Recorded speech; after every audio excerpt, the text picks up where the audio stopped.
Welcome to Recovery His Way. I'm Tom Reynolds, your host, and today we're in my office. We're doing something a little different. We are Zoom calling, having a meeting with Brandon Lackey, who's the Chief Program Officer at the Foundry down in Birmingham. He's talking about a very important topic that we want to share with you, and the links will be in the description so you can follow up with those opportunities in the future.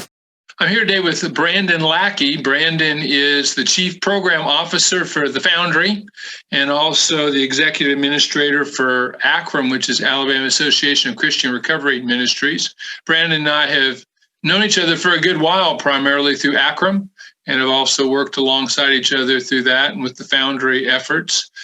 First of all, Brandon, I appreciate you joining us today and would like to hear a little bit about the Foundry. I mean, I know you're most focused on that. So maybe tell us a little bit about what you're doing and what your ministry there in Birmingham is about.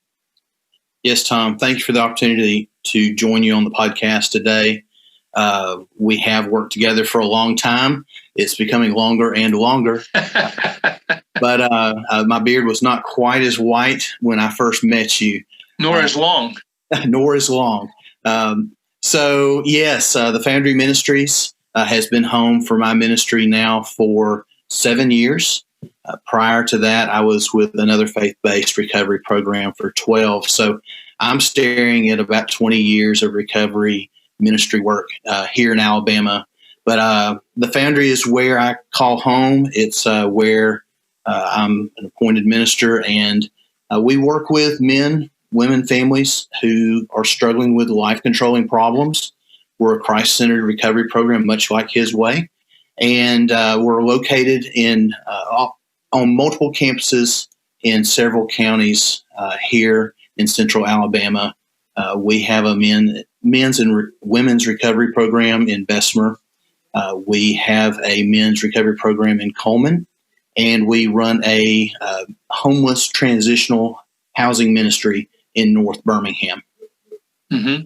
Yeah, I know when we were first getting started at His Way, one of the things we did, I think it was before you were even there, was we went down to the Foundry and took a tour and learned all about the history and the background and everything y'all were doing. Of course, you guys are huge and been doing it a long time, and so we were just entering this space, and so it was ominous to consider what y'all are doing. I know you've continued to grow and flourish, and appreciate so much the work that you have done for so many years. How long has the Foundry been operational? We will be celebrating our 50th anniversary next year. Awesome. So that golden anniversary is right around the corner. And let me tell you, some amazing men and women who served before I did laid a foundation that has impacted tens of thousands of families here in Alabama. And it's just an honor to continue to build on that success. Amen. One of the things that's always impressed me about you, Brandon, is how committed you are to really see whatever you're involved in flourish and thrive. And so I'm sure the Foundry's benefiting greatly from your leadership. I know one of the things that we got to know each other through was Alabama Association of Christian Recovery Ministries, which is a statewide organization. I'm the president, I guess, at this point, and you're the executive administrator, and I know you're just started that this year. So I would like to know a little bit more about what Alabama Association of Christian Recovery Ministries is about, why you got involved, what you see are some of the benefits of that organization. I would start with why I got involved. What we determined a number of years ago was that there was a tremendous need for collaboration between Christ-centered recovery programs in our state. Unfortunately, too many of us looked at each other as competitors, or we were jealous of someone else's success, or we didn't understand the efforts that other ministries and ministers were putting toward really what should have been a common goal. Now, that's not just, something that Christ-centered recovery programs deal with. That exists in just about every field out there. But what we wanted to do is we wanted to come together. We knew we were stronger together than apart. We knew that no program was perfect, that we could all learn from each other. We all brought different perspectives and different strengths and different resources to the table. And so through that collaborative effort, we've really been able to bridge a lot of the gaps that were there. Our clients have benefited from it. Their families have benefited from it.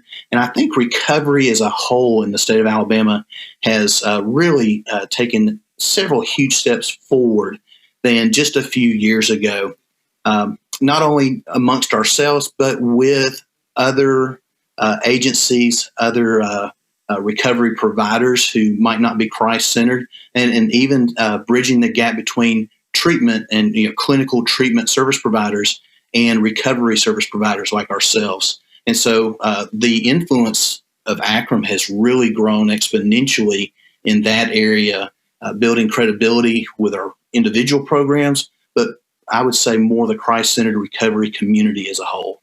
Yeah, appreciate that. One of the things I think for our audience, it would be helpful to distinguish between us in AKRAM being recovery ministry focus versus more the clinical treatment type of thing. Maybe we can talk a minute just about what that difference is, how, at times it can end up tragically being a competitive situation instead of a collaborative situation that we're trying to accomplish. Maybe you could help us understand that distinction.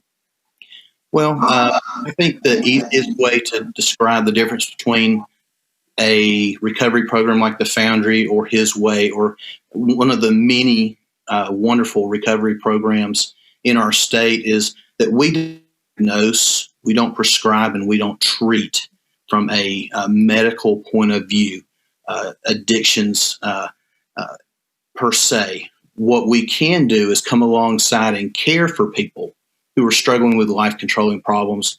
Those problems might be alcohol. Those problems might be drugs. Those problems could be anger or eating disorders or self-harm or mental health. Every person is different. We don't have the commission to treat, but we do have a commission to care. And I would say that the Christ-centered recovery programs in Alabama understand what our role is. We understand what lane we are supposed to be in, and we have scopes of services that we all try to stay safely within, because the last thing we want to do is create a situation where we cause harm. But we also, more than that, we want to create a situation where we can come alongside someone who maybe has gone to detox or a treatment program, or maybe they have done that and they've relapsed and they need a supportive, safe environment. For us, it would happen to be a Christ-centered environment, which most people who have struggled with drugs and alcohol find or choose to include faith in their recovery journey. And so we feel that need for many people in our state who need that additional hand, those additional services, those wraparound services that the treatment providers cannot provide. And so treatment and recovery really work very well together. In fact, we work better together than separated. So someone can go to treatment and come to one of our recovery communities and find resources that just would not be available to them otherwise. Right. That's great. I know as the executive administrator this past year, I know there's a lot of initiatives with AKRAM that you've been excited about pursuing, both in terms of making the organization stronger, but also in terms of the influence of the organization, the community. Maybe you could speak to some of those passions that you've expressed. Absolutely. This year has been very challenging to everyone, especially nonprofits and individuals in recovery themselves. Let's face it, isolation is definitely an enemy of sobriety. We have seen significant rises in mental health needs and in anxiety and in depression. And so the challenges in front of us have been they've been demonstrative. For AKRAM, I would say that this has actually been one of our better years. We've actually seen some real strides forward with some of the initiatives that the founding members kind of set in motion. I think part of my passion for AKRAM, it lies with the founding philosophy of care, and also a challenge to have a set of standards that is continuously improving for ourselves, for our ministries, for our fellow ministries, and for the state as a whole. Also for accountability with one another. Accountability is biblical. Accountability makes us all better. And to be able to pick up the phone and say, hey, I hear X, Y, Z, what's going on? Oftentimes those conversations clear up a lot of misinformation. Unfortunately, we're often known more for our misinformation than the services we provide. And so AKRAM has served our members in that sense of we talk to each other more often, and we see each other, and we have many of the same struggles, but at the same time, we've really made some huge inroads into those dysfunctional attitudes and behaviors that we ran into more often years ago. And then I think the initiatives that have really intrigued me the most are training and then the advocacy side of things. We represent a huge number of people in the state of Alabama who don't have a voice in influential places. They don't get to speak up. And oftentimes when they do, they're discounted because of the stigma attached to addiction. Their words are discounted because of previous choices or failures in other people's eyes. And what we do is we represent a massive group of survivors.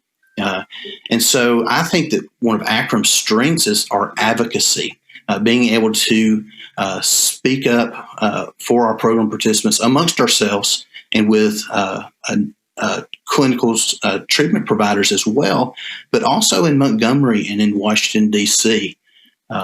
We are still in the middle of an opioid epidemic. It has been overshadowed by a worldwide pandemic, but overdoses are up, and they're up for specific reasons. And so the more we can advocate on behalf of our clients, our program participants, the more it will benefit them and their families. But I really love the advocacy side of what AKRAM does and will hopefully continue to do, especially in the area of what we often call gas station dope or non-scheduled substances that have psychotropic or psychosis or what's the word I'm looking for? Intoxicating qualities. And so that's one area that AKRAM has really stepped up to the forefront in. Right. That's what I want to bring up next was that I know you've been active, particularly in Montgomery, helping to address the gas station, convenience store type drugs that are out there. You mentioned the opioid crisis, and a lot of the particularly opiate addicts have found a lot of opportunity in a lot of these gas station situations. And so I know the biggest one that we've addressed in this past year has been the tianeptine, sometimes called Zazas or Tianas, which has been a real problem, I know, at his way in terms of opioid addicts getting a hold of those and kind of being a substitute. You can't really detect them on drug tests. They can kind of fly under the radar and a lot of those kind of issues. And I know we've been trying to address that and get that changed to become a scheduled drug that, can be obviously accessed by people, but in a legitimate way besides being prescribed by gas stations and convenience stores. So I'd like you to talk a little bit about what the journey of that has been at this point, where we're at on dealing with the tianeptine issue here in Alabama. Yes. Gas station dope has really become a major distraction, I think, during an opioid epidemic. It's not like the problems and the issues that we work with or are faced with on a daily basis aren't enough to keep us busy. Right. The consequences are extremely serious for a number of the clients that come into our programs looking for hope and freedom from sometimes lifelong addictions. And so my annoyance with these chemicals, these drugs, is borderline, I would say, anger, because I've seen the impact that it has made on individual lives and families, and really kind of the culture of what are supposed to be safer, community recovery communities, and these products are being sold ad nauseum at just about every corner convenience store. They're online, specialty shops that allow clients to cheat on their recovery. And what's sad is many people come into a treatment program or recovery program not knowing about tianapine or some of the other substances. Previously in Alabama, we dealt with kratom and also another chemical called phenobute. But they're learning about these while they're in treatment. They're actually going to group sessions high on gas station dope. And for those of us who are familiar with the biological chemical responses in the brain, these are things that are reinforced by repetition. And it should be a time of detoxing. It should be a time of your body healing itself. It should be a time of thinking differently than when you came in. And yet you're able to obtain these chemicals easily. You're able to ingest them where they're not detectable, and basically having a functional high, reinforcing those same synapses, those same receptors. Tianeptine reacts on the mu opioid receptors just like heroin, just like Lortabs, just like Oxycontin. And so it's continuing to reinforce that same brain chemistry when the opposite should be happening, where the brain is able to heal itself. And unfortunately, time is our number one resource. And for someone to be in recovery or treatment, that time is very valuable. And these drugs are allowing people to cheat, but they're cheating people out of their recovery. And I would also say that they're cheating the taxpayer. They're cheating the billions of dollars of taxpayer monies that are being spent to fight an opioid epidemic. And they're impacting our outcomes in a negative manner. Right. And so I would say if our government wanted to get serious about the opioid epidemic outcomes, they really need to review what the substitute legal products are on the shelf that are undermining those results. Right. I was thinking as you were speaking, I think for the average person sitting there thinking, heroin sounds dangerous, right? I mean, you got needle junkies and in back rooms or back alleyways. You got a lot of danger. Heroin, the idea of detoxing off heroin sounds dangerous and like that. I mean, how bad can, stuff you can buy in a convenience store really be? I mean, it certainly isn't like that. I guess, how would you respond to that perspective that this is just kind of kids can buy this stuff. I mean, you can just, get at the store. So how dangerous can it be? Sure. It's a multifaceted conversation. And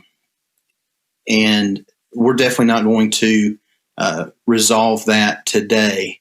However, there's always the slippery slope conversation or really prevention. Again, these are chemicals that interact with the brain very similarly to opioids. And so from a prevention point of view, I would say that it's important that we're careful about introducing these to unsuspecting clients, unsuspecting consumers, especially our youth. But I would say there's a secondary prevention there, and that would be the prevention of relapse. People who have successfully overcome some of the addictions in their lives, and oftentimes who have been sober for years, are introduced to these products, and they find that it takes them back down a path that they never thought that they would travel, thinking that it's safe, that it's approved for sale by the FDA, that it's in some cases the marketing, their market is health supplements, and so ironically, they can often be the absolute opposite of that. Right. Right. I've seen it around here. Even guys coming off of Tianas. the detox off that isn't any easier than heroin or anything else. I mean, it's pretty intense and can be, depending upon how much they've been using it, pretty lengthy. One of the events I think I mentioned to you recently that we had here in Huntsville a couple of weeks ago is, a guy up on a restaurant roof with a gun, and the police came to the scene over a standoff over a number of hours. He unfortunately was shot by the police and killed, in defense. And when they went back and cleaned out his car, it was filled with empty bottles of Tianas. That was what drove that craze and the tragic outcome of that, not only for him, but for his children, for his parents, for everybody that was involved. I know a lot of people who knew him well, and he had been, was a great guy and had, obviously struggled with substance abuse off and on, but the Tianas definitely can be dangerous. I guess as you think about, they're so prevalent, they're so available. Obviously, if we can get some support by getting that off the shelves and getting it more in places where maybe it can help some people instead of in the places it's harming people, what can we do to help affect a positive change regarding Tianas in our state? Well, there's some short-term things that we can do, and there's some long-term goals. In the short term, the Alabama Department of Public Health has reopened their review process to look at the drug tianapine to see whether or not it should be a controlled substance in Alabama. It was previously reviewed. The pharmacy board looked at it and said, this acts just like a controlled substance. We're going to ban it and remove it from retail shelves in Alabama. The manufacturer, the parent company of the manufacturer, actually sued the Department of Public Health a few weeks ago to allow the products to remain on the shelf.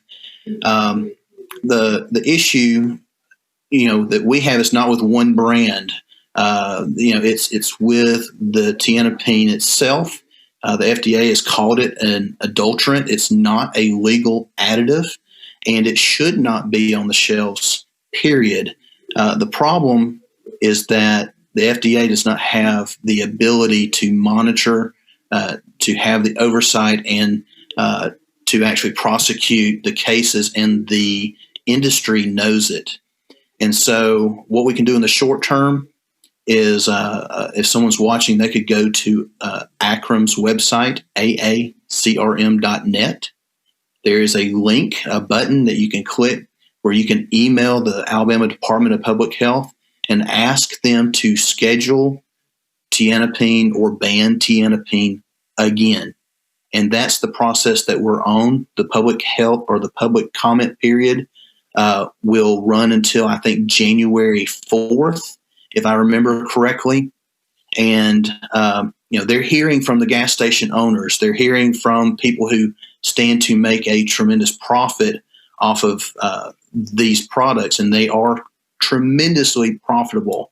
The distributor of the number one selling brand name, I'm not going to mention them on the podcast, but they estimated their own market to be between $200 and $250 million in sales. Just if you do some easy math based on tax revenues, there's a lot of money involved here. And when there's a lot of money, there's politics involved. And so what we have is the public.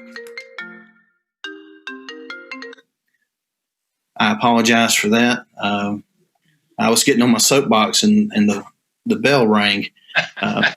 And so it's my mother-in-law. I better call her back, right? So we always have a way of knocking you off your soapbox. Yes. But what I'm saying is we're up against a pretty big foe, and it's not just this one chemical. There's about a dozen additives listed on the FDA website that keep finding their way back to gas stations and on the line. And so what we need people who've been affected by this to share their story with the Alabama Department of Public Health by going to AACRM.net and clicking that button and emailing it in. but also ultimately it's going to require an act of Congress to change the law and to give the FDA the ability to hold supplement makers to a higher standard. What we're dealing with is a lower standard. 1994's DSHEA Act was written as a gift to the supplement industry. And I love the free market. I love choice. I love people being given the option to act responsibly. And what we're seeing is a few bad faith players, a few bad faith businesses who are taking advantage of a lower standard and really, I'm going to use the term predatory practices. These are predatory business practices, and the people of Alabama are paying for it big time with increased rates of addiction, increased rates of relapse. And anytime there's an increased rate in relapse, there are increased rates of overdose. And since tianepine itself acts like an opioid, it doesn't take much to associate increased relapses with increased overdoses. And with opioid overdoses, you sometimes don't get a second chance. Right. Unfortunately, that's so true. I've been to way too many funerals, and just got word of another one even today. So, very unfortunately, very aware of that destructive force. And the other thing that really strikes me too is just the financial devastation. I've talked to a lot of guys who get hooked on it. It's very expensive, a lot more expensive. I mean, tragically, what ends up happening is it's a lot more expensive than heroin. And so they may start on Tianas for a while, but then they eventually will go back to heroin just out of a cost-effective response. And I mean, I've been dealing with people who are losing their places to live, a lot of other struggles financially because of this devastation as well. Well, I appreciate, Brandon, having you on and sharing about this pressing issue that we have in our community today. Is there anything else that you wanted to touch on before we wrap up today? I would just like to say that if anyone is struggling with abuse issues with tianeptine, there is hope. Treatment and recovery work. The state of Alabama has added tianeptine to their assessment. So if you're uninsured, you can qualify for a state-sponsored detox, and to provide detox and treatment are very familiar with tianeptine, Bradford being one, UAB being another, and many of the regional medical providers.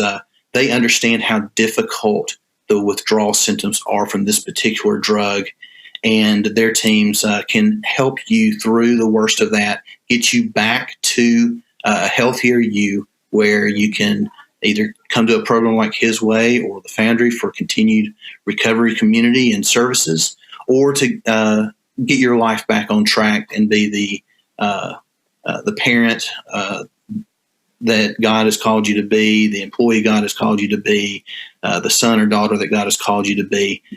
There is hope, and treatment and recovery do work. Brandon, thank you. And I thank you for your leadership in this state and in the recovery community, and pray you continue to enjoy great success. And next time we see you, maybe your beard will be a little longer and maybe a little less gray, we hope. We'll keep working on both of those. All right. Thanks again, Brandon. Appreciate it. Thanks, Tom. All right. God bless. God bless.